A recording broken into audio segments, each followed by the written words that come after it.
सनम आ रही है मरियम के मुकाबले में। उन्होंने कहा फिर तो सनम जो है ना वो मरियम का इलेक्शन वाड़ देगी। आरो है उसने एक मौलवी के कहने पे, उसके पीछे नून लीग के सारे कोई 50 के करीब वकला थे। जो बीबी घर बैठी है उसमें इतनी अखलाकी जरूरत नहीं थी कि वो अपनी तरफ से ऑब्जेक्शन रेज करवा। आरो ने इस बेसिस पे इलेक्शन लड़ने से रोका कि उसका जो अकाउंट है वो डबल ऑपरेटिंग है। नॉमिनेशन फॉर्म है उसमें कहीं ये नहीं लिखा हुआ इलेक्शन अकाउंट इस्तेमाल नहीं कर सकते। फकत सनम के लिए अमेंडमेंट होगी। इन्होंने एक बरीक वारदात डाली। ना डर है सनम का। पूरा खानदान एक 1 बाय 1 एक सीट पे खड़ा हो जाए, वो सारों की जमानत जब्त करा। सरकारी प्रोसिक्यूटर कहता है कि जी आप क्यों जिद कर रहे हैं। कौन सी बीबी है, क्या गा, कैसे हुआ? हमने रात 12 बजे तक देखा है, वेबसाइट देखी है, उसमें ये तरमीम जो है नहीं हुई अभी तक। आप इस वक्त फुल जुस्तजू में लगे हो, क्या इन सारी मेहनत का कोई फायदा होगा? हमने बादशाह के साथ उसके सारे प्यादे भी नंगे कर दिए। फकत ये सारे जो मामलात हो रहे हैं इसी वजह से कि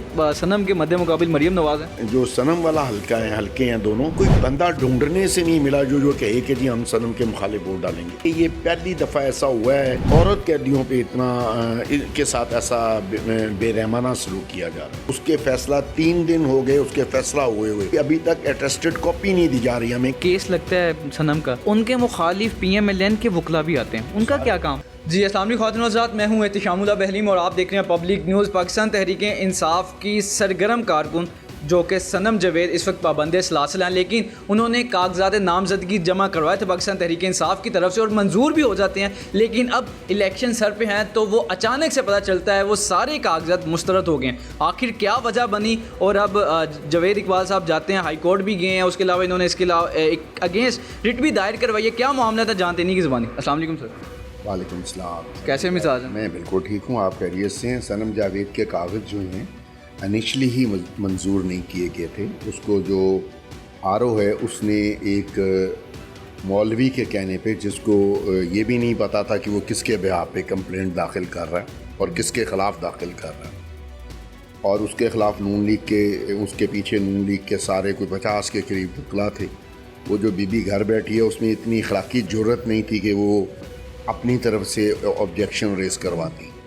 हाउएवर उसके ख़िलाफ़ इलेक्शन रेस किए गए और उसको आरो ने इस बेसिस पे इलेक्शन लड़ने से रोका कि उसका जो अकाउंट है वो डबल ऑपरेटिंग है। डबल ऑपरेटिंग इसलिए हमें ज़रूरत थी कि वो सनम ही का अकाउंट है और सनम का दूसरा अकाउंट भी था। सनम के उस वाले अकाउंट में पैसे नहीं थे क्योंकि वो पिछले 9 माह से जेल में है, नया अकाउंट वो खोल नहीं सकती। इलेक्शन का जो नॉमिनेशन फॉर्म है उसमें कहीं ये नहीं लिखा हुआ कि आप जॉइंट अकाउंट जो है उसको एज ए इलेक्शन अकाउंट इस्तेमाल नहीं कर सकते। वो हमें बाद में पता चला कि जी इलेक्शन कमीशन में जो मेरे वकील ने बताया कि इन्होंने एक बरीक वारदात डाली और इलेक्शन एक्ट की जो क्लास 52 है उसमें एक अमेंडमेंट की जो कि ना पब्लिक हुई थी और ना गजट हुई है। फकत सनम के लिए अमेंडमेंट होगी है। ऐसा ही हुआ। इतना डर है सनम का। अगर इतना डरना होता, अगर उसको लड़ने देते तो इनके, अगर ये पूरा ख़ानदान एक 1 बाय 1 एक सीट पे खड़ा हो जाए और हम सनम को सारों के मुकाबले में एक सीट पे खड़ा कर देते हैं, वो सारों की ज़मानत जब्त करा देंगे। इस वक्त पब्लिकली उसके साथ इस वक्त इतनी सपोर्ट है कि वो जो बीबी हैं वो बाल खोल के रो रही हैं। और आज मुझे अदालत में ये कहा गया, जब मैं उसकी ATC में ज़मानत करवाने के लिए, जो उसको 6वें केस में उसको अरेस्ट किया हुआ है, मैं गया तो मुझे वो सरकारी प्रोसिक्यूटर कहता है कि जी आप क्यों ज़िद कर रहे हैं। वो पीछे जो बैठी हुई है उसने उसको बहुत बुरे नाम से याद किया, मैं उसको उस नाम से नहीं बुलाना चाहता। वो जब तक वो उसने कहा वो नहीं बाज आएगी। डके छुपे लफ्ज़ों में बात करें, अगर हम खुले आम करें, कौन सी बीबी है, क्या गा, कैसे हुआ? वो बीबी से मुराद उसकी मरियम थी कि जी जब मरियम ने ज़िद लगाई हुई है और वो आजकल चहीती है, उसकी फरमाइशी प्रोग्राम पे आप लोगों के साथ ये सारा किया जा रहा है, आप ज़िद छोड़ दें। मैं क्या भाई ज़िद की बात नहीं है, बात असूल की है। मेरी बेटी अगर किसी चीज़ को पसंद करती है या उसको कोई है, किसी को उसने सपोर्ट करनी है तो किसी की ज़िद की वजह से तो वो नहीं छोड़ेगी। क्यों छोड़ दें, ये उसका आईनी और कानूनी हक है। तो ये आप इस बात से अंदाज़ा लगा लें कि अदालत ने सारा, जब उसके फॉर्म रिजेक्ट हो गए और हम फिर ट्रिब्यूनल में गए, ट्रिब्यूनल ने भी वो कहा जी नहीं जी छोड़ें जी आप, हम नहीं कर रहे। मतलब कोई सुनने के लिए मतलब कि कमरे अदालत में आपकी बात नहीं सुनी गई? नहीं सुनेंगे। उसके बाद हम डबल बेंच में जो उन्होंने फुल बेंच बनाया उसमें चले गए। कोर्ट में हमने वो साबित कर दिया हमारे वकला ने कि वो जो तरमीम की गई है वो इनलीगल है, उसका नोटिफिकेशन नहीं हुआ, वो गज़ट नहीं हुई। और तीनों जज साहिबान जो हैं उन्होंने जो रिमार्क्स दिए कोर्ट में, उन्होंने इलेक्शन कमीशन की बहुत इंसल्ट की, और बल्कि यहाँ तक कहा जस्टिस जवाद ने भी और बाकर नचवी साहब ने भी कि हमने रात 12 बजे तक देखा है, वेबसाइट देखी है इलेक्शन कमीशन की, उसमें ये तरमीम जो है नहीं हुई अभी तक, और ड्राफ्ट की सूरत में पड़ी है। जब एक चीज़ पड़ी पब्लिक नहीं हुई और उसको गज़ट नहीं किया गया तो उसको आप कैसे इम्प्लीमेंट कर सकते हैं? आप वी वाज डेड श्योर कि हमारा फ़ैसला हमारे हक़ में हो गया। जब जज साहिबान ये रिमार्क्स दे रहे हों कि ये इनलीगल है और ये नहीं हो सकता था और इसमें कहीं नहीं है, और आपने एक अकाउंट उसके लिए मख्तस कर दिया है, तो इस पे इनको क्या एतराज़ है? कोई भी लगाए, पार्टी पर लगाए, ए लगाए, बी लगाए, आपने इलेक्शन के लिए एक अकाउंट मुख्तस कर दिया है और कहीं नॉमिनेशन फॉर्म पे ये नहीं लिखा हुआ कि जॉइंट अकाउंट नहीं इस्तेमाल हो सकता। या तो उसको आप स्पेसिफाई करें इलेक्शन कमीशन जो नॉमिनेशन फॉर्म है कि जी आप जॉइंट अकाउंट नहीं दे सकते। However we are dead sure कि फ़ैसला हमारी फेवर में आएगा। 6 दिन तक फ़ैसला रुका रहा। 6 दिन के बाद हमें बताया गया कि जी हमने आपकी जो एप्लीकेशन है उसे डिसमिस कर दिया। अब उस आपको बताए बगैर डिसमिस कर दिया? जाहिर है 6 दिन के बाद उन्होंने बताया कि जी हमने डिसमिस कर दिया। हमने उनसे कहा कि जी अगर आपने डिसमिस कर दिया है तो हमें उसकी रिकॉर्ड कॉपी दी जाए। हमने उसी वक्त विद इन 15 मिनट हमने नकल ब्रांच में जाके अब एक एप्लीकेशन देते हैं, आपको अटेस्टेड कॉपी लेनी होती है। अगर आपने सुप्रीम कोर्ट में जाके केस फाइल करना हो तो उसके लिए आपको हाई कोर्ट की अटेस्टेड कॉपी चाहिए होती है। हमने उसी वक्त दरख्वास्त दे दी कि जी हमने ये सुप्रीम कोर्ट में जाना है, हम इस फैसले से सेटिस्फाइड नहीं हैं। ये जो रिमार्क्स दिए गए थे या जो ऑब्जर्वेशन इन द कोर्ट थी उसके बिल्कुल अगेंस्ट आया है। कल से हम देखते हैं कि आप सुप्रीम कोर्ट भी जाते हैं, आप इस वक्त फुल जुस्तजू में लगे हो, क्या इन सारी मेहनत का कोई फ़ायदा होगा आपको लगता है? देखिए, फ़ायदे की बात नहीं है। फ़ायदा यही था कि हमने ये साबित कर दिया। वो समी इब्राहिम साहब ने ये कहा था ना कि बादशाह नंगा है, उन्होंने अपने वीलॉग में कहा था कि बादशाह नंगा है। हमने बादशाह के साथ उसके सारे प्यादे भी नंगे कर दिए हैं। हम सिर्फ इस सिस्टम को एक्सपोज करना चाहते हैं कि ये सिस्टम जो है ये पाकिस्तान के अवाम के लिए नहीं है, ये किसी आज़ाद कौम के लिए भी नहीं है। ये बेसिकली गोरों का बनाया हुआ 1923 का वो सिस्टम है जिसमें उन्होंने अपने ग़ुलामों को डील करने के लिए कानून साजी की हुई। अच्छा सर, आप क्या समझते हैं कि फ़कत ये सारे जो मामलात हो रहे हैं, रिजेक्शन हो रही है, ये इसी वजह से कि सनम के मद्दे मुकाबिल मरियम नवाज़ हैं? 100%, क्योंकि मैंने अपनी दूसरी बेटी जो जिसका 169 से उसकी पार्टी ने उसको कवरिंग कैंडिडेट के तौर पे महमूद रशीद साहब के नीचे कैंडिडेट दिया था, उसके पर सारा जो नॉमिनेशन फॉर्म है वो भी मैंने भरा। उसका और मेरा जॉइंट अकाउंट है, मेरा और सनम का जॉइंट अकाउंट है, मेरा और मेरी तीसरी बेटी अनम जावेद का जॉइंट अकाउंट है। क्योंकि जो मेरा बिजनेस है उसमें से एनुअल जो इनकम होती है उनका हिस्सा उस जॉइंट अकाउंट में ट्रांसफ़र किया जाता है और वो उसको खुद यूटिलाइज़ करती हैं। ठीक है, ये हो गया। अब हमने फलक जावेद के भी पेपर भरे 169 से। किसी को कोई ना आरओ को प्रॉब्लम थी, ना हमें ट्रिब्यूनल में जाना पड़ा, ना हमें फुल बेंच में जाना पड़ा। उसके पेपर पहले दिन ही एक्सेप्ट हो गए, कोई ऑब्जेक्शन नहीं लगा। उसके दोनों पेपर जो हमने मखसूस नशिस्तों पे भरे वो भी सेम पैटर्न पे थे, वो भी एक्सेप्ट हो गए।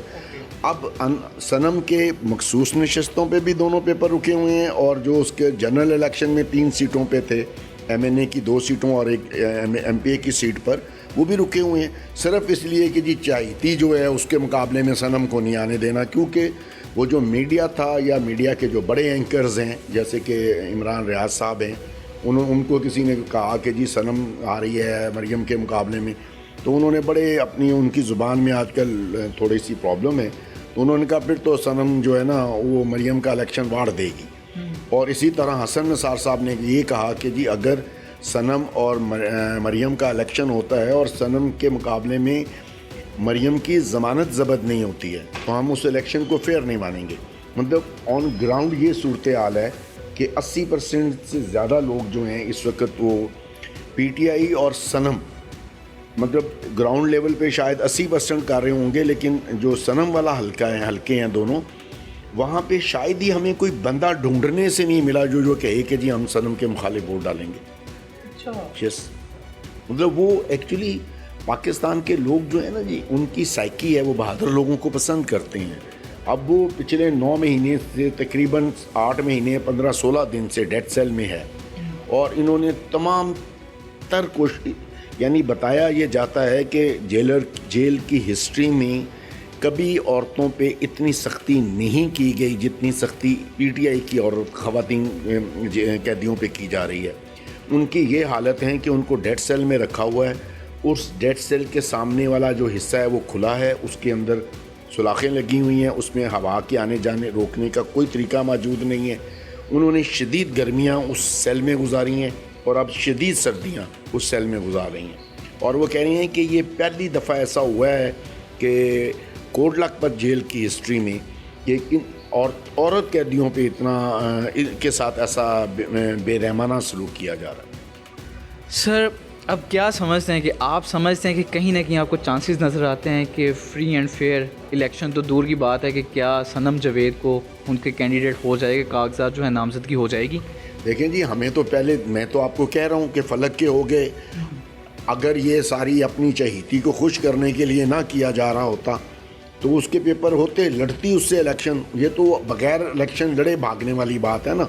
मैं तो कहता हूँ सनम जीत गई। अगर आप सनम को इलेक्शन से बाहर रखने के लिए आइन के इलेक्शन एक्ट में गैर कानूनी तरमीम करते हैं, उसका अदालत में फ़ैसला जो ऑब्जर्वेशंस हैं उसको तब्दील करवाते हैं, उसके फ़ैसला 3 दिन हो गए उसके फ़ैसला हुए और उसकी अभी तक अटेस्टेड कॉपी नहीं दी जा रही हमें कि हम सुप्रीम कोर्ट में जाके उसकी अपील कर सकें। इससे ज़्यादा और क्या डर और खौफ होगा कि वो चाहते हैं कि हर हालत में उसको मुकाबले से आने के लिए रोका जाए, और हम हर हालत में उसको मुकाबले में लाना चाहते हैं। मैं आखिरी लिमिट जो है कानून के दायरे में रहते हुए मैं सुप्रीम कोर्ट में भी जाऊंगा और उस वक्त तक कोशिश करता रहूँगा। मैं देखूंगा कि काजी साहब उधर क्या करते हैं। उन्होंने बल्ले के साथ तो जो किया है वो उन्होंने किया है, वो उनके बारे में ये तासुर था कि जी वो बड़े ह्यूमन राइट्स के बड़े हामी हैं और ये हैं, लेकिन उन्होंने अपनी चीफ जस्टिस होने के बाद ये साबित कर दिया है कि जी ऐसी कोई बात नहीं थी, लोगों को गलतफहमी थी। वो भी तारीख़ के कचरे का, कूड़ेदान का कचरा बनने जा रहे हैं। उसी तरह जैसे जस्टिस मनीर था, मौलवी मुश्ताक था, वो कतई तौर पे भगवान दास नहीं बनेंगे, वो कतई तौर पे जस्टिस दोराब पटेल नहीं बनेंगे, वो कतई तौर पे ऑर्नेस्ट नहीं बनेंगे। वो मुश्ताक और जस्टिस मनीर की तारीख़ में उनका शुमार किया जाएगा जैसा वो कर रहे हैं। एक जज जो है उसका क्या काम है कि वो गुस्से और नफ़रत से किसी के ख़िलाफ़ फ़ैसला करे। आपने बताया कि जब केस लगता है सनम का तो उनके मुखालिफ PMLN के वकला भी आते हैं, उनका क्या काम? बस वो मुझे तो ये इतला दी गई थी कि बड़े मियाँ साहब ने बलाल यासीन को ये कहा है कि पुत्र अगर है सनम साढ़े मुकाबले से खलो गई तो असी सारे बोरी बिस्तरिया बन के पाकिस्तान तो चले जावांगे। मतलब यहाँ तक कहा गया मुझे।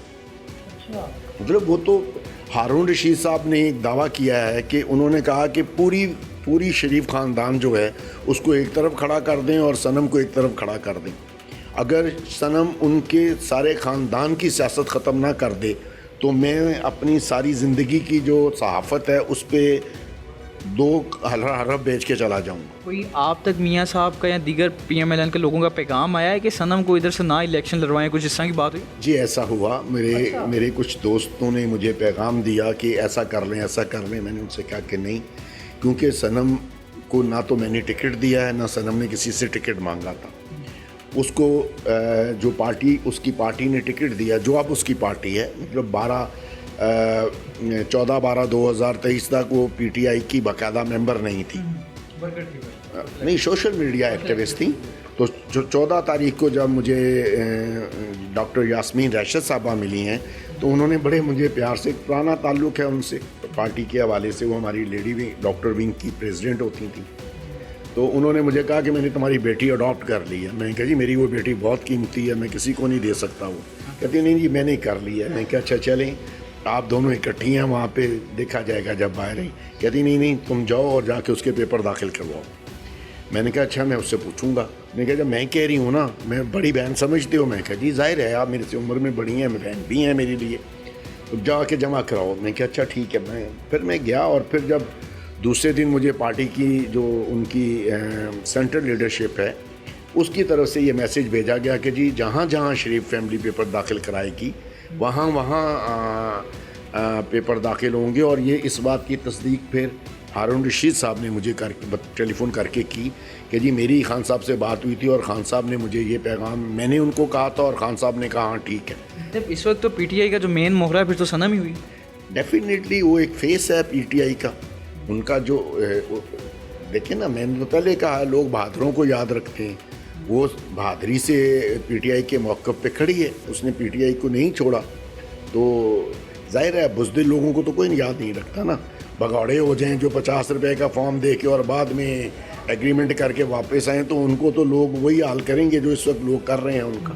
सर बहुत शुक्रिया आपके कीमती टाइम का कि पाकिस्तान में आज भी इसी तरह के कानून और इंसाफ एक तरफ और बहादुरी इनके मुताबिक एक तरफ है कि अगर बहादुरी आज भी कोई करता है तो उसको याद रखा जाता है। तो सनम जावेद के क्या अहवाल हैं और बहुत सारे सवालात हैं, क्या वो इलेक्शन लड़ पाएंगी, क्यों नहीं लड़ पाएंगी, सारी बातें हमने जावेद इकबाल साहब की ज़बानी आप तक पहुँचाई। इसी पर अपने मेज़बान को दीजिए इजाज़त। अल्लाह निगहबान।